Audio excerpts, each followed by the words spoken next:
In the early 1930s, the Japanese Empire was building an invisible army, men and women who would never wear medals, who would never appear in parade columns. Their battlefield was the world itself. Shanghai, Singapore, Manila, San Francisco, Honolulu. These were not soldiers of steel, but of silence. Japan's intelligence doctrine grew from centuries of samurai discipline and the pragmatic modernism of Meiji reform. As Japan industrialized and looked outward, its military leaders realized something the Western powers had long understood. Knowledge was a weapon. At the heart of this new effort stood the Kempeitai, Japan's feared military police, and the Komakikan, or special duty units, intelligence detachments embedded across Asia.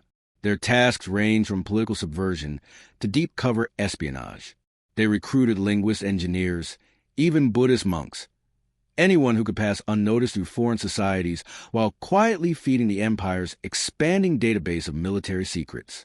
By the mid-1930s, as war clouds gathered in China, the Japanese Army Intelligence Department, known as Rikkegun Nakano Gakko, began training officers in espionage, psychological warfare, and counterintelligence.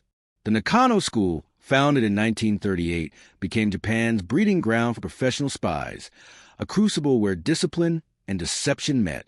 Cadets were taught foreign languages, codes, disguise, and survival behind enemy lines.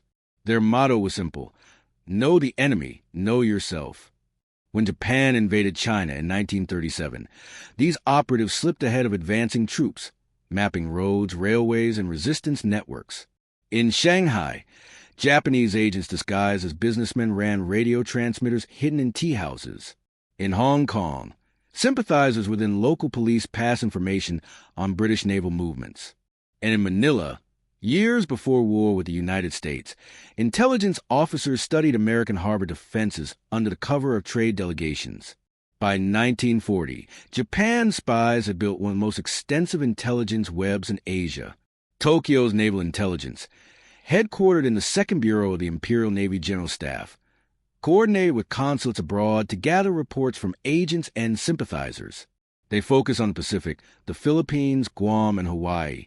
It was here, in Honolulu, that one of Japan's most effective spies, Takeo Yoshikawa, entered history. Officially, he was a diplomat's clerk at the Japanese consulate. In truth, he was a trained intelligence officer. From his modest office overlooking Pearl Harbor, Yoshikawa spent months observing ship movements, fleet patterns, and routines of American sailors.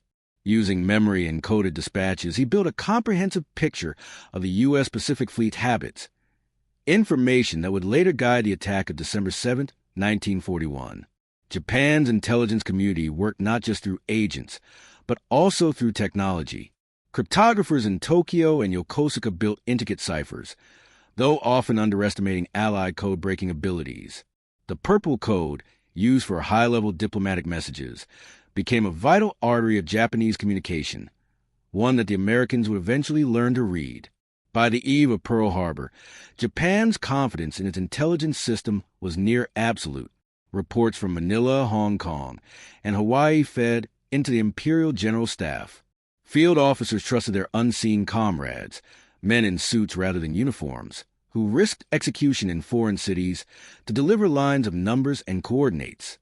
In Tokyo's war rooms, generals pored over these secret messages, certain that their invisible network gave them the edge. They believed that the Americans, culturally open and ethnically diverse, would never suspect the quiet clerks, cooks, and students who lived among them. They were partly right, until the day their codes began to break and their shadows began to fade under Allied counterintelligence. But before that unraveling came a period of extraordinary success, a time when the Japanese Empire's greatest victories were not yet won on the battlefield, but in the unseen war of information. The story of that rise, of how silent observers shaped Japan's march across Asia, would soon meet its counterforce. The awakening of American intelligence, the OSS, when the smoke of Pearl Harbor drifted over the Pacific. The United States finally understood what Japan's invisible army had achieved. The attack was not born overnight. It was built upon years of surveillance, coded dispatches, and quiet observation. And with that revelation, a new front opened, not on the seas or skies, but in the shadows. In Washington, intelligence had long been fragmented. The Army's G2, the Office of Naval Intelligence, ONI, and the Federal Bureau of Investigation, FBI, all gathered pieces of information, often without coordination, but the shock of December 7th forced them to unite. Within months, the United States began forging an organization capable of matching Japan's intricate network, the Office of Strategic Services, or OSS, the predecessor of the CIA. Led by Major General William J. Donovan, the OSS became the beating heart of American counterintelligence. Its mission extended far beyond Washington. Donovan's men operated from the jungles of Burma to the streets of Lisbon, decoding enemy traffic, organizing resistance, and hunting down spies. Parallel to this, the Military Intelligence Service, MIS, recruited Japanese Americans fluent in both languages, a controversial but decisive move. These Nisei linguists would become instrumental in decoding captured documents, interrogating prisoners, and interpreting intercepted messages. The counterintelligence war soon reached the U.S. mainland. The FBI, under J. Edgar Hoover, began a sweeping operation to root out espionage networks across Hawaii, California, and the West Coast. Many were small, merchant agents, students, or expatriates passing along shipping reports, but others were embedded deeper. In Los Angeles, the Tanaka Ring, a small spy cell, was dismantled after sending detailed intelligence on coastal defenses. In San Francisco, the FBI tracked Japanese contacts masquerading as photographers and engineers. Even in Hawaii, where the Japanese consulate served as Yoshikawa's nerve center, the Americans moved swiftly. After the attack, Yoshikawa destroyed his papers and vanished into the chaos, only to be captured later and interrogated for months. His information, it turned out, had been precise, frighteningly so. It proved how vulnerable America had been and how underestimated Japanese intelligence truly was. Yet the tide was turning. In a hidden complex outside Washington, a team of cryptanalysts known as Station HYPO, under Commander Joseph Rockefort, worked tirelessly to crack Japan's naval codes. By mid-1942, they succeeded. The JN 25 code, once thought unbreakable, began to yield its secrets. For the first time, the Americans could read Japan's plans almost as they were written. This breakthrough led directly to the Battle of Midway, where foreknowledge of Japan's movements allowed Admiral Nimitz to ambush the Imperial Navy. What Japan had once achieved through espionage, America now accomplished through mathematics and logic. The invisible balance of intelligence had shifted, but the duel was not limited to code-breaking. In Southeast Asia, OSS agents collaborated with local guerrillas to sabotage Japanese communications. In Burma, American intelligence units intercepted radio traffic from advancing Japanese divisions. The psychological war intensified. Propaganda, misinformation, and double agents became as vital as bullets.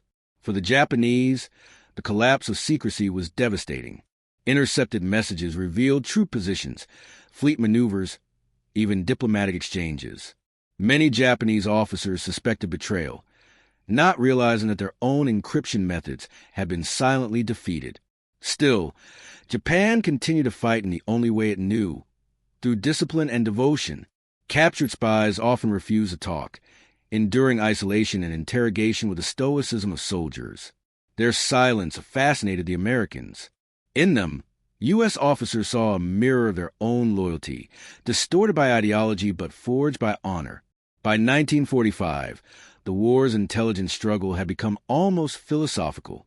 The Americans had mastered technology, radar, cryptography, electronic warfare, while Japan clung to its human intelligence tradition, the art of patience and observation. Each side had built its own image of what knowledge meant. When the atomic bombs fell, the war's shadows ended as abruptly as the war's steel. Across the shattered empire, hundreds of Japanese intelligence officers were rounded up, some defiant, others resigned. Among them sat the men who had shaped the unseen world of the Pacific conflict. One of them would soon meet an American general, not as an enemy on the battlefield, but as a man whose mind had once changed history.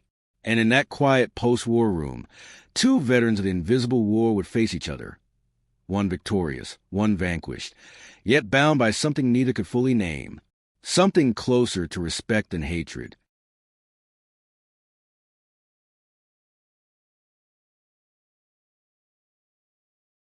If the human heart was the soul of espionage, technology was its nervous system. In Tokyo, the Second Bureau of the Imperial Navy built an empire of ciphers. Diplomats, naval attaches, and field agents used an array of code books and cipher machines to protect communications. The most famous or infamous was a purple cipher, an electromechanical system used by the Japanese Foreign Office for high-level messages. Japan believed purple to be unbreakable. But deep inside a Washington basement, American cryptanalysts of the Signal Intelligence Service, SIS, had already done the impossible. By 1940, they built a reverse-engineered machine capable of reading purple traffic. The Americans could now read Japan's diplomatic intentions almost in real time, even before some Japanese generals received them. This triumph of intellect, achieved through mathematics rather than espionage, marked a turning point in the intelligence war. But Japan, unaware, continued to trust its systems.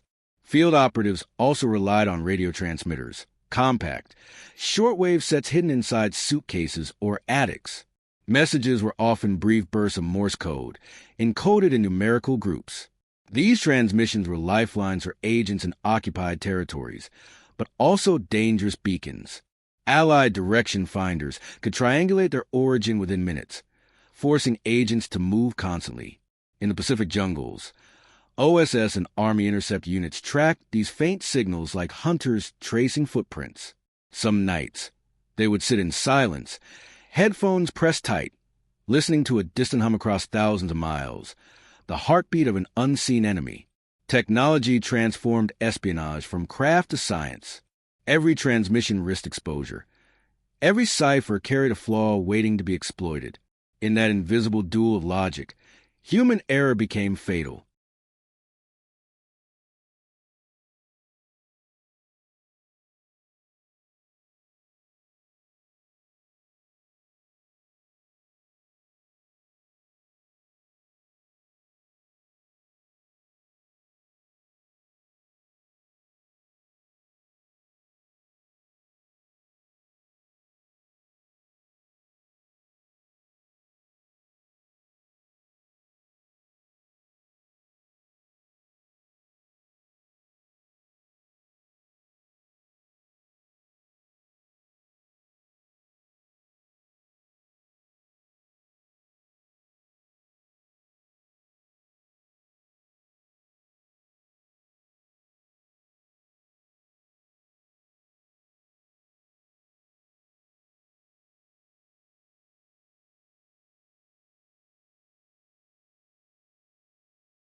On the battlefield, intelligence determined who struck first and who survived. The Japanese military had long believed that perfect reconnaissance could make brute force unnecessary. In 1941, this belief proved deadly accurate. Intelligence from Yoshikawa and others guided Japan's naval aviators directly to their targets at Pearl Harbor, knowing which ships were anchored where. But by 1942, the Americans had learned the same lesson and refined it. At Midway, U.S. Navy cryptanalysts used decoded Japanese messages to anticipate the assault. The results changed the course of the Pacific War. What followed was a new doctrine, that intelligence itself was a weapon, no less decisive than aircraft or artillery. On both sides, intelligence shaped every operation. Japanese scouts infiltrated Burma, and the Philippines disguised as traders or farmers. OSS operatives, working with guerrillas in the Philippines, ambushed Japanese supply convoys using information extracted from captured orders. Even naval engagements were guided by this unseen hand.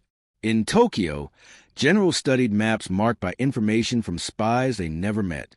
In Pearl Harbor, U.S. admirals read intercepted telegrams from men who would never know their names.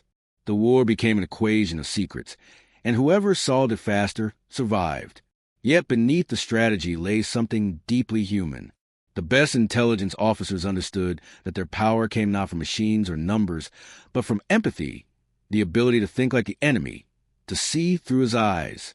This skill, rare and dangerous, created an unexpected bond between adversaries who respected each other's craft, even in war. That bond, invisible yet real, was what would later lead a hardened American general to see, in his captured counterpart, not a monster, but a mirror.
Every spy serves two masters, the mission and the mind that conceived it. In Tokyo, intelligence flowed upward through rigid hierarchies. Reports from agents abroad were decoded, analyzed, and finally placed before the Imperial General Staff. Among them, men like General Shigeru Hanjo and Admiral Isoroku Yamamoto understood that information could shape entire wars. Yamamoto, in particular, was fascinated by American industry and psychology. Having studied in the United States, he warned Tokyo of the dangers of awakening such a giant, yet used his knowledge to plan the very strike that would shock it awake. Within this structure, leaders viewed their spies as instruments, not individuals. Their courage was valued, but their fates were expendable. If captured, they were ghosts. This pragmatic ruthlessness reflected the mindset of total war. Results mattered. Survival did not. By contrast, American command approached intelligence as partnership. General Donovan of the OSS believed in the autonomy of his agents. PhDs who could win a bar fight, he famously called them. Under his leadership, information became a democratic weapon. Scientists, journalists, and soldiers collaborated across boundaries. Yet both systems shared a hidden similarity. Their leaders fought wars that depended on trust. A single false report could cost thousands of lives. A single act of courage in the field could redeem months of failure. Commanders came to recognize the extraordinary resilience of those who worked unseen. By 1944, even the most hardened generals knew that the invisible war of intelligence was shaping every decision they made. It was this recognition, a deep professional respect for the enemy's mind, that later allowed an American general to look across the interrogation table at a captured Japanese operative and see not just an adversary, but an equal.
Espionage has always lived in moral twilight.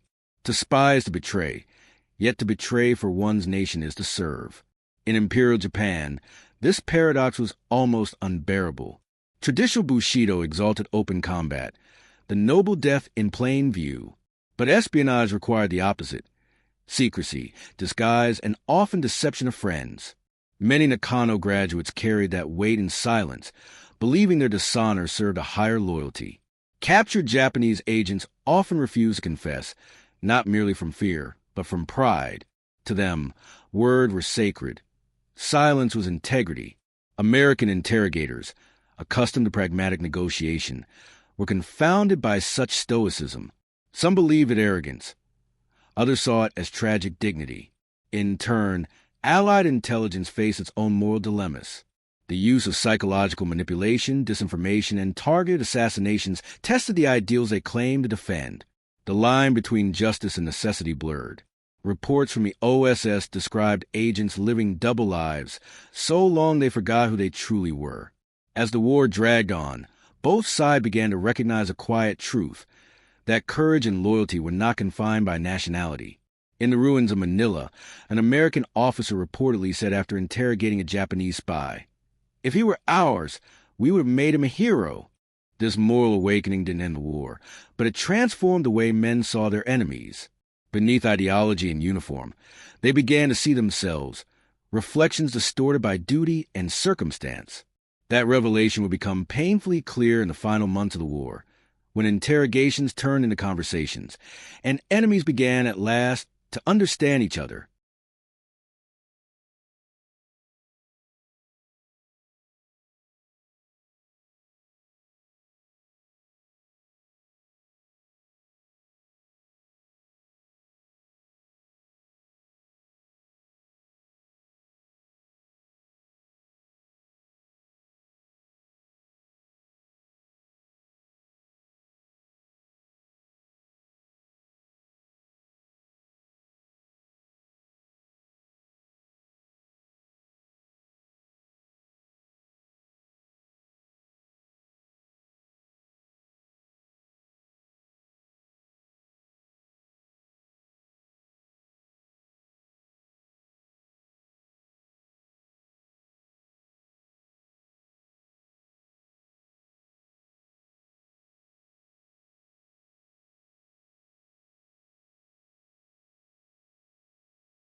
By 1945, as Japan's empire collapsed, the intelligence war reached its most intimate phase.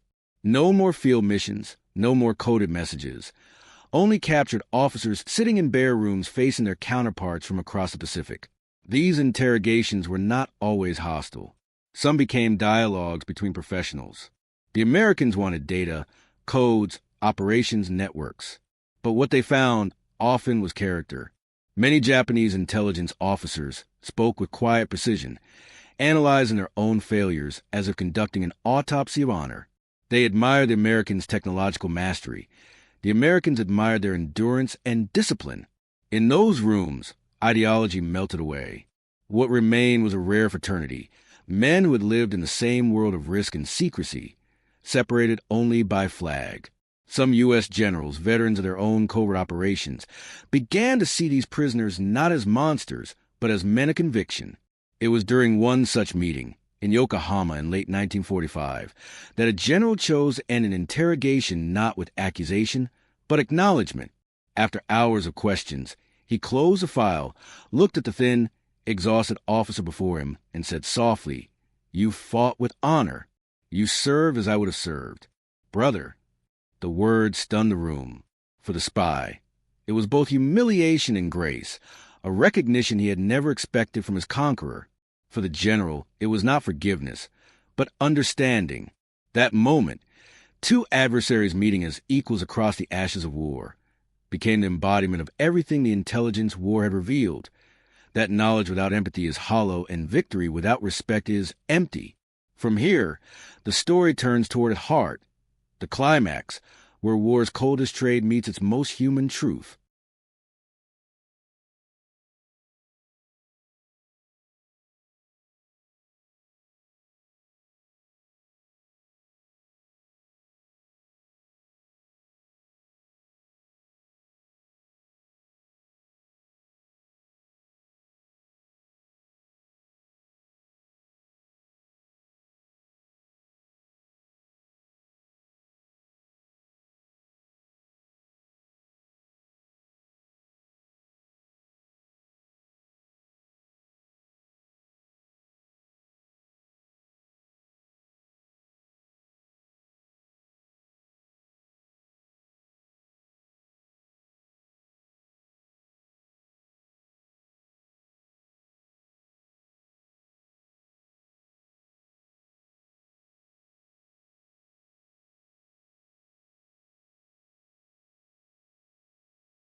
August 1945.